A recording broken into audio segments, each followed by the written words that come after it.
하나님은 우리를 사랑하십니다. 그리고 우리에게 복 주시기를 기뻐하시는 분입니다. 그렇기 때문에 우리의 삶의 어떤 순간에도 하나님은 우리에게서 눈을 떼지 않으시고 손을 거두지 않으시고 우리를 눈동자같이 살피시고 주의 손으로 보호하시고 안위하시는 줄 믿으시기를 바랍니다.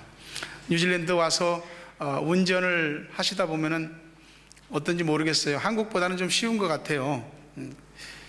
웬만하면은 뭐 사람들이 그렇게 많이 끼어드는 것도 없고 뒤에서 빵빵 울리는 것도 별로 없고, 특히 우리 타우랑가만 해도 굉장히 좀 쾌적한 운전 환경이죠. 근데 운전을 할 때 여러분 핸들 잡고 운전하나요? 별걸 다 물어본다고 지금 그런 표정을 여러분이 짓는 거예요? 당연히 핸들 잡고 운전하죠. 근데 이렇게 도로가 반드시 잘 돼 있을 때는 핸들 그렇게 많이 움직일 필요 없거든요. 특히 고속도로 100km 이렇게 달릴 때도 그냥 핸들만 살짝 잡고 있으면 됩니다. 코너링을 돌릴 때도 조금씩만 틀어주면 되거든요. 근데 우리가 살면서 운전하다 보면은 방향을 확 틀어야 될 때가 있어요. 오른쪽으로 확 틀든지 왼쪽으로 틀든지 아니면 유턴을 해서 확 완전히 돌리든지, 그때는 핸들을 이렇게 완전히 돌려야 되거든요. 운전뿐이겠습니까? 사람이 살다 보면은 우리의 핸들을 조정해야 될 때가 옵니다. 근데 이 인생의 핸들을 조정하는 일이 사실 우리 마음대로 잘 안 되거든요. 특히 어려운 일이 닥쳤을 때 핸들을 잡기도 겁날 때가 있습니다. 근데 개인이든 가정이든 교회든 어떤 회사나 공동체든 나라와 민족이든 간에 방향을 전환해야 될 때 어떤 전환기지요. 그 전환기의 시기에 핸들을 어떻게 움직이느냐에 따라서 위로 올라갈 수도 있고 내려갈 수도 있습니다.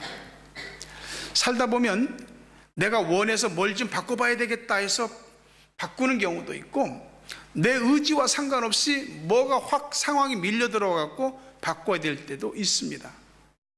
그때 여러분들은 어떤 식으로 자신의 삶의 방향을 바꾸십니까?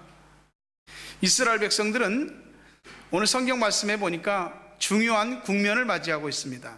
여호수아가 죽은 후에 사사기는 그렇게 시작하고 있습니다. 여호수아가 누굽니까? 그는 민족의 지도자인 모세의 후계자입니다. 모세가 광야 40년을 이끌었으면, 출애굽과 광야 40년을 이끌었으면 여호수아는 약속의 땅 가나안을 정복하는데 가장 앞장선 사람입니다. 7년 동안의 가나안 정복함에 있어서 크고 강한 나라의 31명의 왕을 굴복시켰고 약속의 땅 전체를 거의 평정한 사람입니다. 근데 이 여호수아가 죽습니다. 110세를 일기로. 누가 죽었다 칩시다. 집에서도 뭐 가장인 남편이 죽었다. 굉장히 큰 슬픔과 동요가 옵니다. 또 어떤 지도자가 죽었다. 교회에, 또는 어떤 회사에 아주 유능한 CEO가, 경영자가 죽었다. 금방 문제가 생기게 됩니다.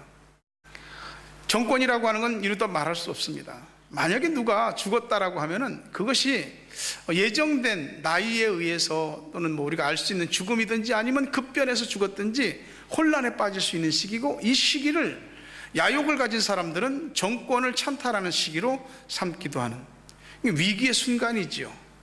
여호수아가 죽었다고 하는 것은 이스라엘 백성들에게 큰 어려움이 닥쳤고 자신들의 삶에서 어떻게 해야 될지 모르는 공백 상태가 임했다는 것입니다.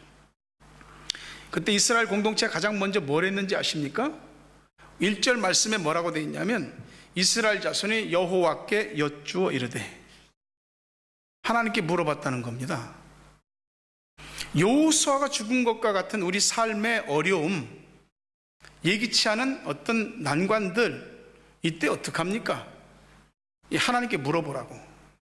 어려서는 모든 걸 다 엄마 아빠한테 물어봅니다. 엄마 아빠 수도 없이 물읍니다. 이거 뭐야? 이거 어떻게 하는 거야? 엄마 아빠 없으면 못 살아. 근데 조금씩 크면은 이제 엄마 아빠를 잘 안 찾습니다. 자기가 본 것도 있고 들은 것도 있고 아는 것도 있고, 그럼 점점 나중에 물어보는 횟수가 줄어들죠. 그리고 우리 자식들이 때때로 대견스러운 말을 할 때도 있습니다. 그때는 굉장히 기특하죠. 근데 우리 인생이라는 건 좀 다릅니다. 우리 인생은 답이 없습니다. 사실 우리가 답을 알고 있는 것 같아서 해봤는데 사실은 답이 아니더라고요. 그 답일 것 같다고 생각했는데 풀어보니까 엉뚱한 답을 써내고 있는 겁니다. 그래서 인생에서는 어떤 사람도 완전한 선생도 스승도 없습니다. 누가 있어서 우리의 어제와 오늘과 내일을 다 안답니까? 아무도 모릅니다. 내가 살아온 날들을 누가 어떻게 알아요? 지금 내가 웃고 있어도 지금 내가 어떤 속인지 어떤 상황인지 누가 어떻게 합니까? 아직 다가오지 않은 내일은 여러 가지 불확실성과 불안들을 담고 있거든요. 누가 우리에 대해서 궁극적이고 완전한 조언과 코치를 해주겠습니까? 물어보는 건 좋다 이거야. 근데 사람은 완전한 답을 못 줍니다. 여러분들에게 여호수아가 죽은 것과 같은 여러분의 인생에 어떤 어려움이 닥치거들랑 첫 번째로 하나님께 물어보시기를 간절히 바랍니다. 어디로 가야 될지 모를 때, 뭘 어떻게 해야 될지 모를 때 그런 순간이 오면 반드시 하나님 앞에 가십시오. 어떻게 해야 되냐고. 하나님 은혜를 사모하는 사람들, 그 사람들은 답을 얻게 될 것입니다. 내 내면적으로 자기 자신에게 수없이 질문해도 대답을 못 찾고, 누군가에게 그렇게 물어보고 의지했는데도 답을 못 찾아도 하나님 앞에 가서 물어보면 하나님이 여러분들에게 기도하는 자에게 정확한 답을 주실 줄로 믿습니다. 그분은 가장 훌륭하고 정확하고 탁월한 답을 알고 계시기 때문입니다. 내 앞에 일어나는 일들이 크게 보일 때는 마음을 단단히 먹어도 그 일이 나를 덮치면 눈앞에 덮친 것만 보이게 되는 겁니다. 내 마음의 의지와 달리 마음도 생각도 감정도 상황도 통제가 안 되는 거죠. 그때가 마치 여호수아가 죽은 후와 같은 상황인 것이죠. 문제에 집착하면 문제는 자꾸 커집니다. 우리가 문제에게 밥을 갖다 주면 문제가 밥을 먹고 더 커져요. 근데 문제라고 하는 것이 의도적으로 믿음을 가진 사람들은 문제를 띄워놓고 보셔야 됩니다. 문제를 눈앞에 바짝 갖다 대면 문제밖에 안 보이는 거예요. 문제를 띄워놓든지 아니면 문제에서 한 발 뒤로 물러서서 문제를 보든지 그렇게 하셔야 됩니다. 그래야만이 나를 향하신 하나님의 뜻이 보이고 길이 보이고 도대체 어떤 것이 바른 것이고 옳은 것인지를 분별하게 되는 것입니다. 우리가 살고 있는 이 지구는 들여다보면 들여다볼수록 요지경 속에 내 마음도 그렇고 사람과 사람을 겪어봐도 그렇고 국가와 국가의 문제에 있어서 요지경 속이고 여기가 복마전이에요. 이 땅이 여기가 마귀가 뒤엉켜 사는 곳이. 근데 지구 바깥에서 지구를 위성에서 보게 되면은 푸른 빛을 안고 있는 아름다운 녹지가 있는 아주 생명력이 넘치는 플라넷이죠. 행성이라고요. 지구 바깥에서 지구를 보면 보이는 것입니다. 우리 삶에 불어닥친 난제, 거기에 대해서 의도적으로 띄워놓으십시오. 뭘 꽉 쥐고 있는 것이 있으면 그것이 내 욕망이든 어떤 불안이든 간에 그 손을 펼치셔야 됩니다. 그걸 내가 꽉 붙잡고 있기 때문에 그게 그래 넌 나 없으면 죽어 하고 그 문제가 내 목줄을 조이는 것입니다. 주님 앞에 가십시오. 교회 항상 열려 있잖아요.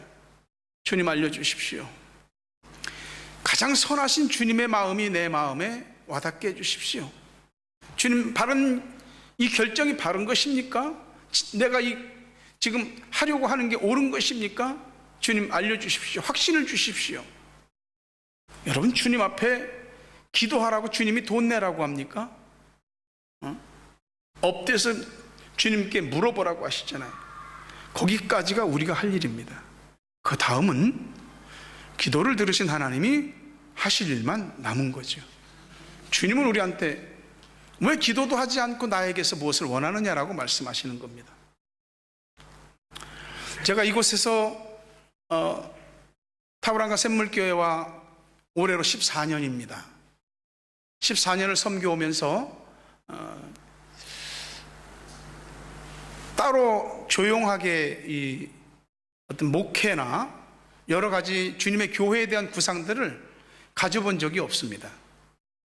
작년에 한 번 가졌어요. 그래서 올해도 또 가지려고 하는 거죠. 25번째 21일 특세 준비의 영성과 영감을 위해서, 그리고 내년 아직 멀은 것 같아도 금방 옵니다. 신년에 대한 여러 가지 많은 제가 가지고 있는 생각들, 구상들, 계획들, 이걸 정립하고 하나님 앞에 제가를 받으러 가는 겁니다. 집중하라. 여러분, 우리가 기도보다 앞서는 일은 다반사입니다. 하나님께 묻는 것보다 앞서면 다 뭘로 결정하게 되냐면 내 생각과 판단대로 하는 것입니다. 아는 것 있지만 내려놓으실 필요가 있습니다. 할 수 있는 거 있지만 그것도 내려놓으셔야 됩니다. 감정도 자기 판단도 자기 자아도 내려놓을 수 있어야 됩니다. 그때 하나님께서 하나님의 뜻을 우리들에게 말씀하실 겁니다. 예수 믿는 사람들이 그런 거 없으면 무슨 재미로?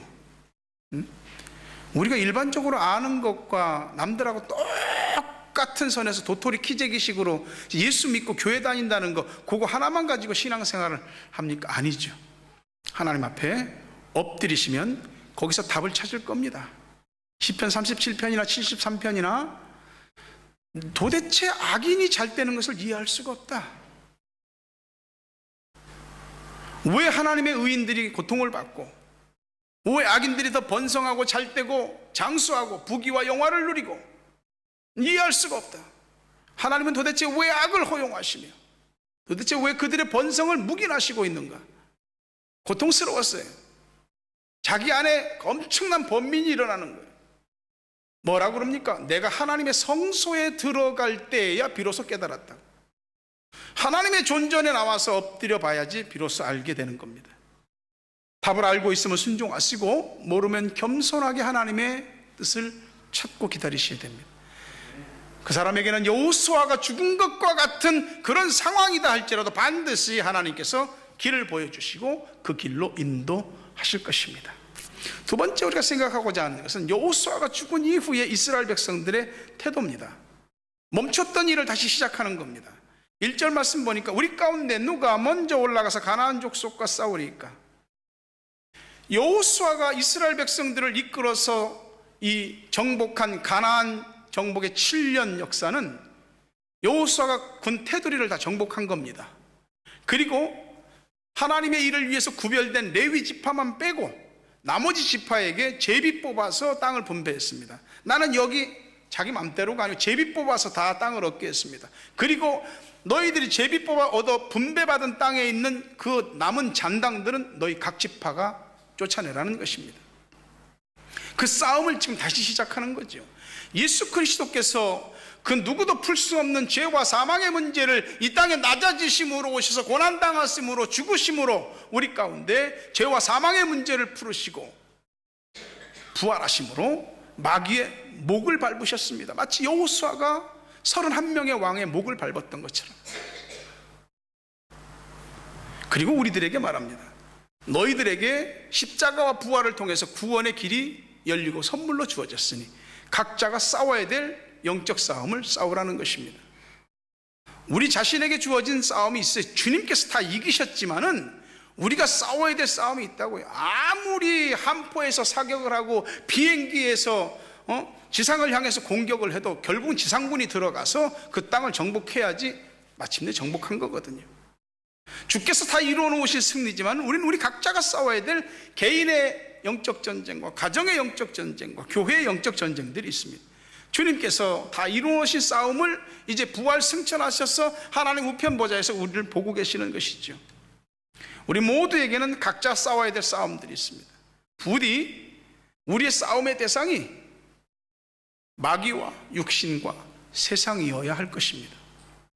믿는 자들이 총뿌리와 칼끝을 어디로 겨눌 것인지를 결정하시지 않으면 교회는 자중질환이 일어나고 교회는 분열과 서로 배고 찔림 속에 처참하게 갈라지게 될 것입니다. 우리 하나님을 믿는 사람들이요, 하나님 백성된 사람들이 각자 싸워야 될 싸움에서부터 교회 공동체가 합력해서 싸워야 될 싸움까지 우리 모두는 내게 주어진 영적 싸움이 있음을 잊어서는 안 됩니다. 전쟁은 게임이 아니잖아요. 그건 사냐 죽느냐 생사가 걸린 일이고 건립하느냐 망하느냐, 존립의 근거가 걸린 문제입니다. 우리 삶에 일어나는 모든 일들은 다 급하고 중요한 일들입니다. 안 중요한 일이 어디 있어요? 급하지 않은 일이 어디 있습니까? 이런 모든 일에 있어서 하나님의 은혜가 아니면 어떻게 하겠습니까? 우리들이 공부하는 것도 그렇고, 개인의 일이든 가정의 일이든 결혼의 일이든 또 우리의 직장과 사업과 진로의 일이든 이민 정착의 일이든 무슨 일이 됐든지 모든 일은 전부 하나님께 물어야 되고 하나님께로부터 답을 얻으셔야 하는 것입니다. 새로운 일을 할 때는 단단한 마음의 결단과 각오가 필요한 법입니다.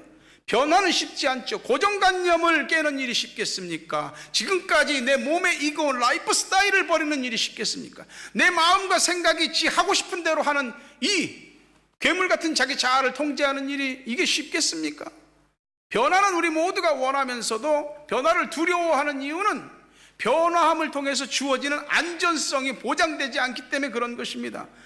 변화라고 하는 것은 우리의 습성이 아니에요. 거북한 것입니다. 근데 이 변화가 우리에게 삶으로 받아들여지면 그만큼 변화된 만큼의 자신의 지경이 넓어지게 되는 것입니다.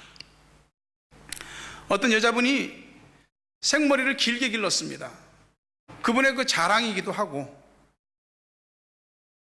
언제 봐도 자신의 생머리에 대해서 자부감도 있었습니다. 근데 삶이 계속 어려워지고 마음이 복잡하고 머리는 터질 것 같고 어쩔 때는 이 머리가 아파서 머리 흔드는데도 이 머리카락이 그냥 치렁치렁하니까 힘든 겁니다. 하루는 마음을 먹고 난 머리 잘라야 되겠다. 그래서 미용실을 갔습니다. 그래서 미용실 의자에 딱 앉았는데 머리를 카트하려고 딱 미용사가 오니까 일어났습니다. 그냥 아니야. 그래서 다시 앉았습니다. 머리카락도 자르면 되지 뭐. 그리고 카트를 착 쳤습니다. 자신의 머리가 싹둑 잘려져 나가는데 기분이 묘하더라죠. 너무나 이상한 거예요. 거울을 보니까. 근데 사람들이 괜찮네, 완전히 달라 보이네, 사람이 막 활력이 있어 보이네, 굉장히 신선한데 자기는 그렇지 않은 거예요. 그렇게 이상하다 그러면서 일주일 지났는데 거울을 딱 보니까 자신의 커트한 머리가 괜찮은 거예요. 내가 내 삶에 어떤 어려움을 극복하는 법을 스스로 하나 더 깨달은 거죠. 또 우리 교회도 긴 머리 분들이 많으신데 다음 주에 또 다 자르고 오시는 거 아닌지. 변화는 어색합니다. 두렵기도 하고요. 어떡하지? 어떻게 살지? 근데 하나님은 당신의 백성들을 포기하는 법이 없습니다. 하나님 사람에게, 주님 교회에게 죽으라는 법은 없는 거예요. 여러분, 사하라 사막 같은 곳에서 뭐가 살 수 있겠어요? 근데 거기도 다 생명체가 있다고 합니다.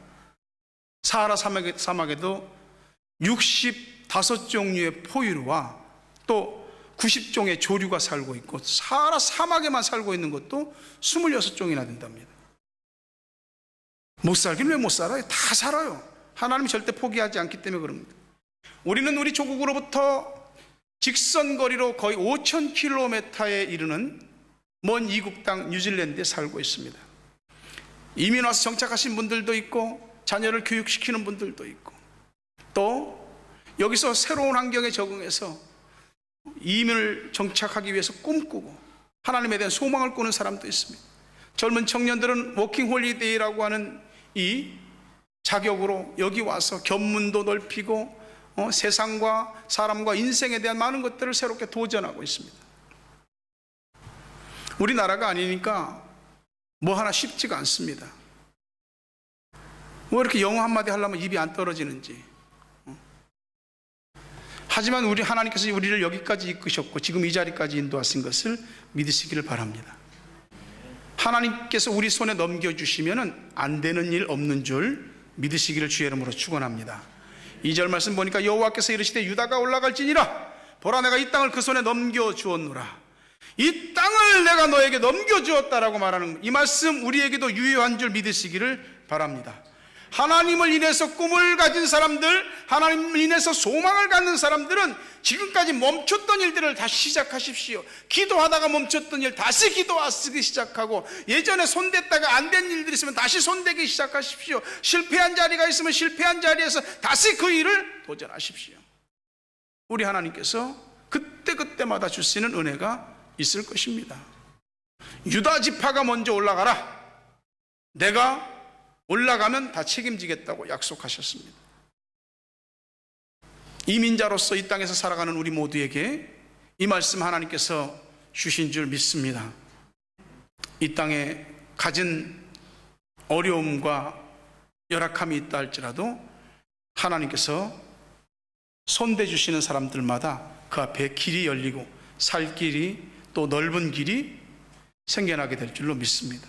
제가 자주 하는 말이지만 하나님이 역사하시면 우리 인생 앞에 있는 큰 태산을 하나님이 깎아쳐서 평지가 되게 하십니다. 밑으로 내려가서 얼마나 더 내려가나 싶은 깊은 골짜기라도 하나님이 싹 메우셔서 평지가 되게 하십니다. 어느 날 하나님께서 여러분들에게 네가 해라 하고 말씀하실 겁니다. 그때 여러분이 나서서 하십시오. 하나님이 그 사람의 모든 일을 도와주실 것입니다. 세 번째는 협력입니다. 사람마다 어떤 집단마다 자기의 방향과 추구하는 내용들이 다 있습니다. 근데 큰 일을 할 때는 협력하셔야 됩니다. 우리나라는 동북아시아의 위치에서 지정학적으로 위로는 큰 땅 중국이 있고 아래로는 일본이 있습니다. 세계 나가보십시오. 대한민국이 무슨 명함을 얼마나, 코리아라고 하면 명함을 얼마나 내밉니까? 중국, 일본 명함 내밀면 세계적으로 다 통합니다.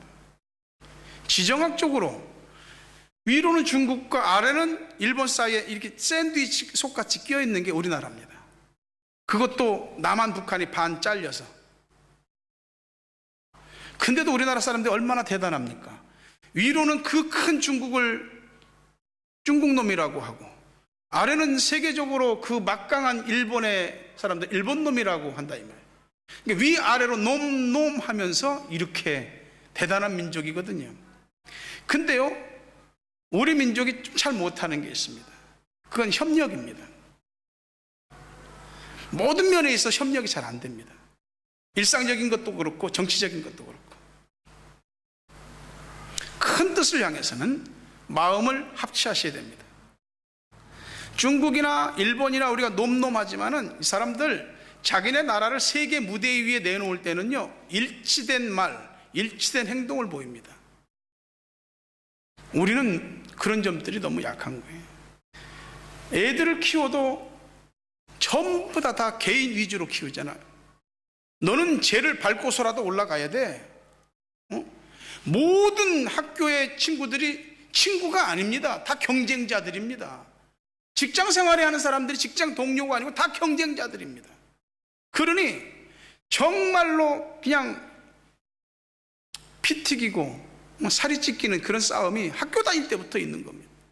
너를 밟고서라도 내가 올라가야 되는 이 경쟁사회 구조가 사회 시스템입니다. 이건 큰 병폐예요.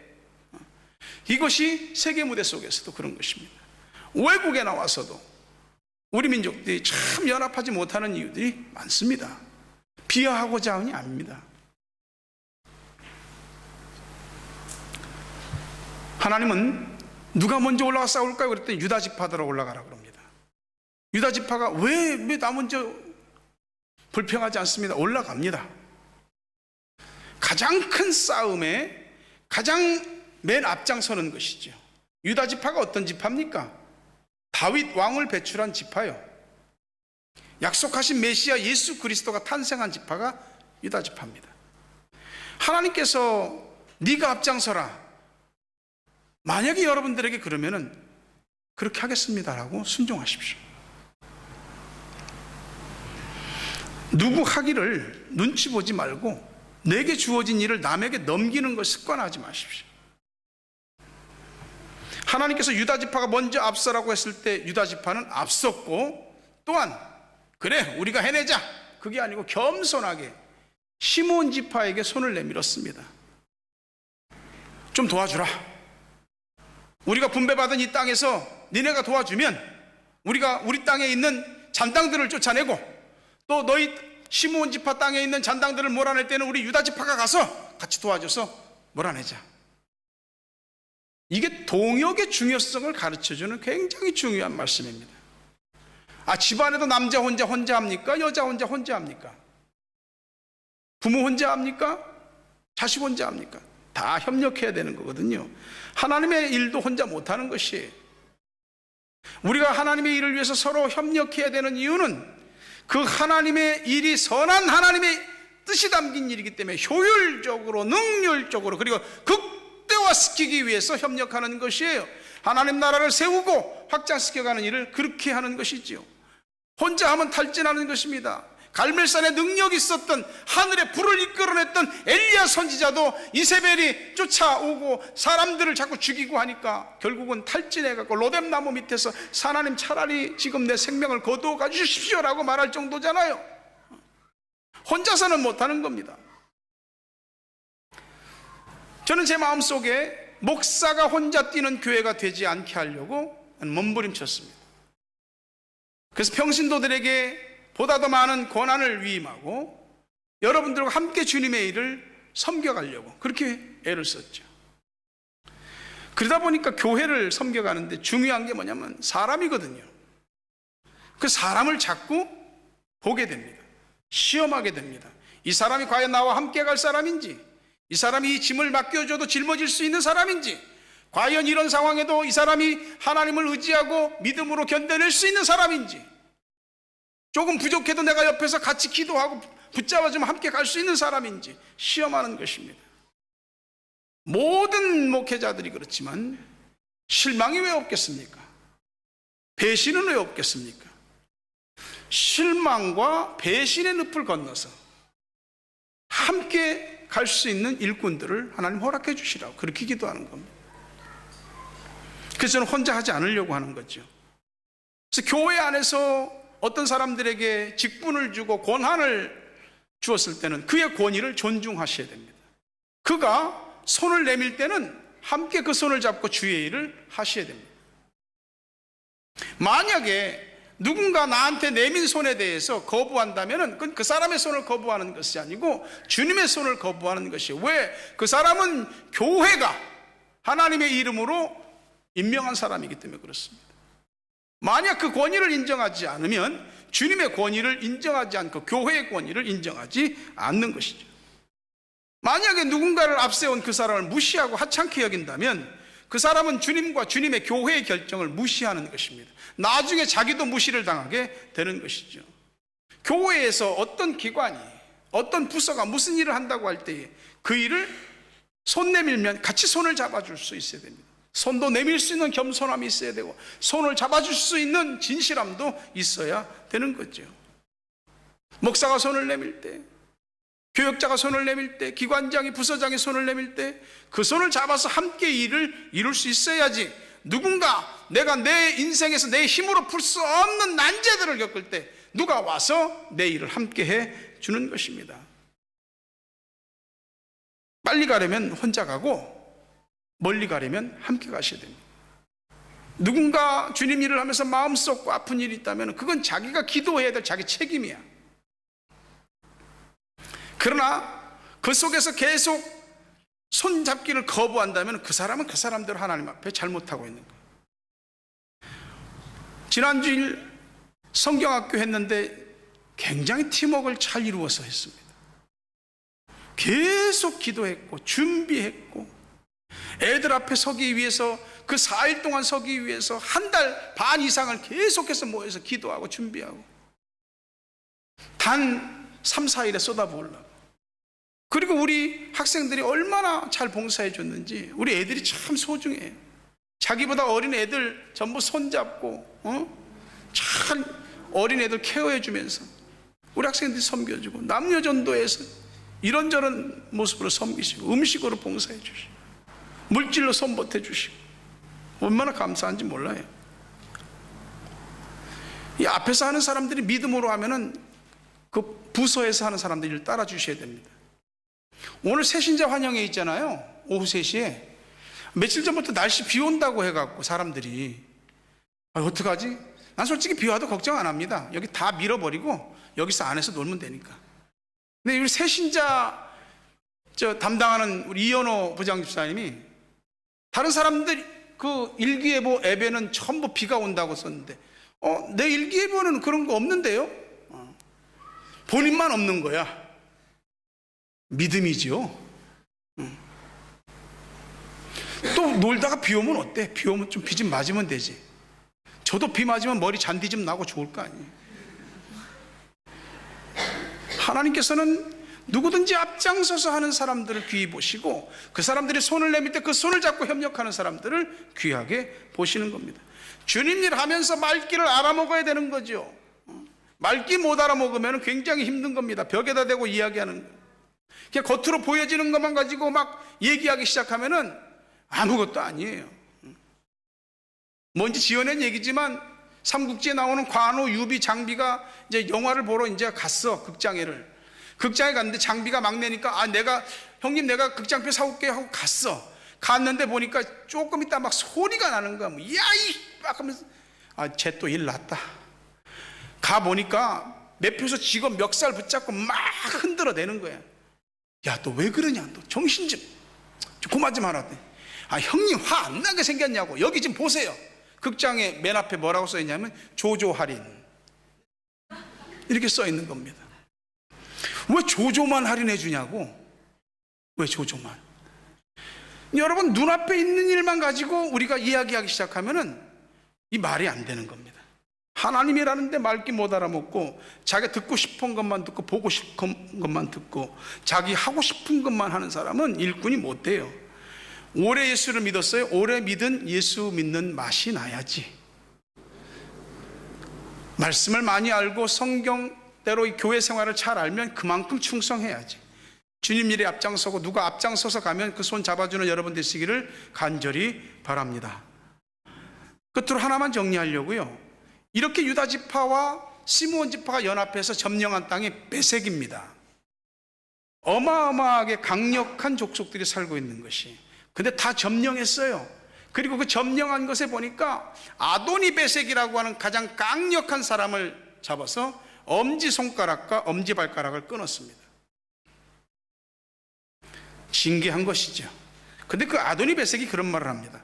내가 옛날에 70명의 왕들의 엄지손가락과 엄지발가락을 자르고 내 상 아래서 음식을 주워 먹게 했는데 내가 오늘날 이런 꼴을 당하는구나 하면서 최후를 마쳤습니다. 아도니 베색이 말했던, 그가 군림했던 이 베색이라고 하는 지역은 반드시 무찔러야 되는데 무찌르지 못했던 지역입니다. 다시 말하면 우리 인생과 우리 신앙생활에 미결제 상태로 남아있는, 미해결 상태로 남아있는 것들입니다. 이런 것들, 우리 속에 여전히 우리의 삶을 발전시키지 못하고 하나님을 향해서 우리의 신앙이 더 나아가지 못하게 하는 미해결된 일들, 마치 쓴뿌리와 같은 일들, 그런 것들이 여전히 우리의 마음과 생각을 사로잡고 우리의 삶을 굳어버리게 만드는 것이죠. 우리 마음속에 못된 성품들, 삐뚤어진 그런 심보들, 그리고 하나님 앞에 정리되지 못한 여러 가지 육신적인 모습들, 그런 것들이 결국은 우리를 진정한 신앙과 옳은 삶으로 한 발자국도 못 나가게 하는 것입니다. 이런 것들에 대해서 몸부림을 치기 시작할 때 비로소 기도가 올라가는 거예요. 기도가 뭐 입으로 얘기하면 되나? 다 땅에 떨어지는 기도가 얼마나 많고 마귀가 중간에 탁 가로채서 먹어버리는 기도가 얼마나 많습니까? 하나님 앞에 몸부림치는 기도를 하시며 이 쓴 뿌리를 뽑아내게 해주십시오. 하나님 앞에 잘못된 부분들을 하나님 잘라낼 수 있는 각오를 하게 해주십시오. 못된 습관이든지 잘못된 기질이라든지 옳지 못한 라이프 스타일이라든지 이런 것들 하나님 다 정리할 수 있도록 도와주옵소서. 그래야지 하나님의 은혜가 그것들을 잘라내고 새로운 미래를 펼쳐질 수 있게 하는 것입니다. 오늘 하나님께서는 우리를 한국에서 뚝 뛰어서 여기까지 오게 하셨습니다.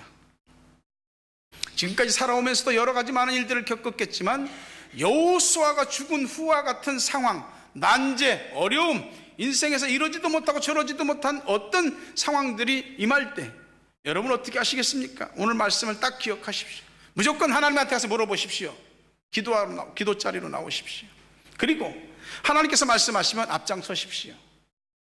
앞장서되 우쭐거리지 말고 겸손하게 누군가에게 손을 내밀고, 누가 내게 손을 내밀거든 그 손을 진실로 잡아주고, 그렇게 해서 함께 협력해서 가장 큰 강력한 적인 배색을 쳐서 물리치고 여러분의 인생의 삶의 승리도, 또 신앙생활의 승리도 함께 이루어지게 되길 주의 이름으로 축원합니다.